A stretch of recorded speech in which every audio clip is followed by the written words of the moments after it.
The Quran has verses that say, Your Allah and our Allah, or Your Lord and our Lord. What are these verses addressing, and are they accurately translated from their original Arabic? It is a great pity, but an unfortunate necessity, that I have to repeat again and again and again, that invariably the Muhammadan translators of the Quran to any language deliberately pervert, change, or modify the actual meaning of many important words, expressions, or concepts to suit their agenda of converting as many people to the cult of Muhammadan Islam as possible by the use of deception and or misinformation. Those of our listeners who have read the Quran may have noticed the enormous number of occasions that the translators found it necessary to resort to putting explanations within parentheses at the beginning, middle, or end of many sentences. This they had to do because of the ambiguity of many verses or words in the Quran, or because of the blatant grammatical or lexical errors in its Arabic language original. I must make it clear that even the Arabic verses do not always make complete sense without these explanations. So much for the allegedly perfect Arabic of the Quran. Because of time constraints, I can recite only a few of the numerous other such examples. Al-Anbiya 21.108.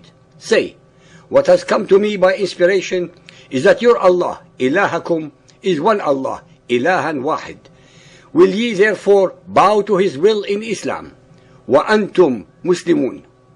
The translator of this verse deliberately used the wrong word to mislead and or deceive the unwary listeners. In the verse above, the name Allah is not mentioned. The word ilah, meaning God, or ilahakum, meaning your God, is used. In this manner, the generally totally ignorant readers and or listeners of the Arabic language would then associate the name of the supreme rock, God of the Kaaba, Allah, with the God of Israel and Jesus, when in fact this is not the case. This perversion of translation is repeated in the following verses also. Al-Ankabut 29.46. And dispute ye not with the people of the book, except with means better, but say, we believe in the revelation which has come down to us, and in that which came down to you. Our Allah, ilahuna, and your Allah, ilahukum, is one, and it is to him we bow in Islam. وَنَحْنُ لَهُ مُسْلِمُونَ. Al-Saffat 37.4. Verily, your Allah, ilahakum, is one. In the verses above, the name Allah is again not mentioned in the original Arabic. The words ilah or ilahakum are used that actually mean God. Muhammad and his followers metamorphosed the pagan rock god of the Quraysh into the God of Israel and Jesus.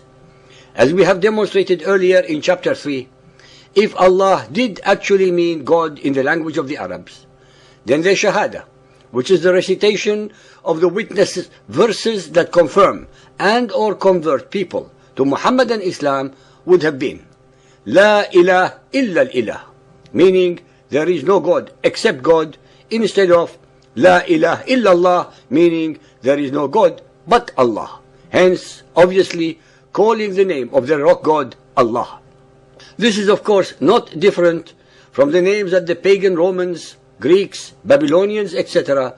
gave to their gods and goddesses, such as Jupiter, Zeus, Aphrodite, Ishtar, Inanna, and hundreds of others. These were not God, but the names of pagan gods. To confirm our statements even more, the supreme pagan rock god of Muhammad and his tribe, the Quraysh, Allah, had 3 daughters, who had the names Al-Uzza, Al-Lat, and Al-Manat. If Allah were the God of Israel and Jesus, there would have obviously not been any daughters or other gods associated with him. All the above statements are not culled from Christian or Zionist anti-Muhammadan propaganda, but are based entirely on the records as written by their own exegetes and historians. I would like now to address the enormous number of cases wherein the translators of the perfect Quran had to resort to adding explanations within parentheses to explain the otherwise crystal clear meaning of the verses of the Quran. Al-Baqarah 2.138. Our religion is the baptism of Allah, and who can baptize better than Allah? And it is He whom we worship. In Arabic it is Sibghat Allahi وَمَنْ أَحْسَنُ مِنَّ اللَّهِ صِبْغَةً. The translator had to put in parentheses at the beginning of this verse, our religion is. Al-Baqarah 2.113. The Jews say, the Christians have not to stand upon, and the Christians say, the Jews have not to stand upon. Yet they profess to study the same book. First and foremost, the Quran is wrong as usual, since Christianity is based upon its foundations in the Hebrew Bible plus the New Testament, and the differences between the Jews and the Christians are about the interpretation of the concept of the Messiah as accepted by Christians. Otherwise, they both believe in the same Bible. In the verse above, the translator had to use explanations within parentheses 4 times. Al-Baqarah 2.63.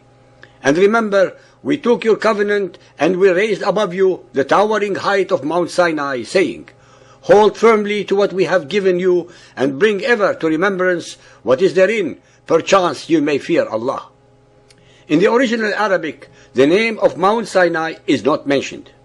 We raised above you the towering height of Mount Sinai is translated from the original Arabic. وَرَفَعْنَا فَوْقَكُمْ الْطُورَ. The word Sinai is not mentioned, but Al-Tur is.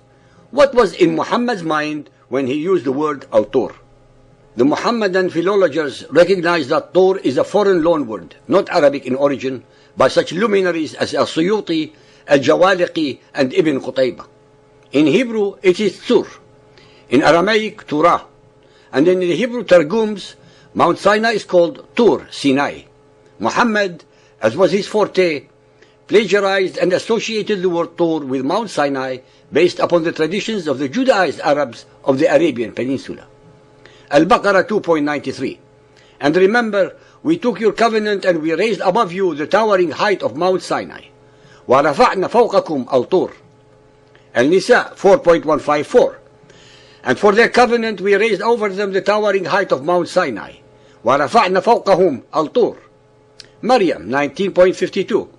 And we called him from the right side of Mount Sinai, جانب الطور اليمني. Taha 20.80. O ye children of Israel, we delivered you from your enemy and we made a covenant with you on the side of Mount Sinai, جانب الطور اليمني, and we sent down to you manna and quails. In all of the above verses, the name Sinai is not mentioned, but only Al-Tur. Translator deliberately replaced it with the name Mount Sinai without putting them in parentheses, thus identifying them as his own explanations. Al-Mu'minun 23.20. Also a tree springing out of Mount Sinai, Tur Sinai, which produces oil and relish for those who use it for food. Al-Tin 95.2. And the mount of Sinai, Watur Sinina. Ladies and gentlemen, be aware that Muhammad loved to play with words and his Quran is full of them. Words that he plundered, plagiarized, pirated and or perverted from the Syriac, Aramaic, Ethiopic, Hebrew, Greek and Persian languages, as well as words that he himself invented to rhyme with his verses. His followers, emulating his Sunnah, have been continuing this process for the last 1400 years on to this day.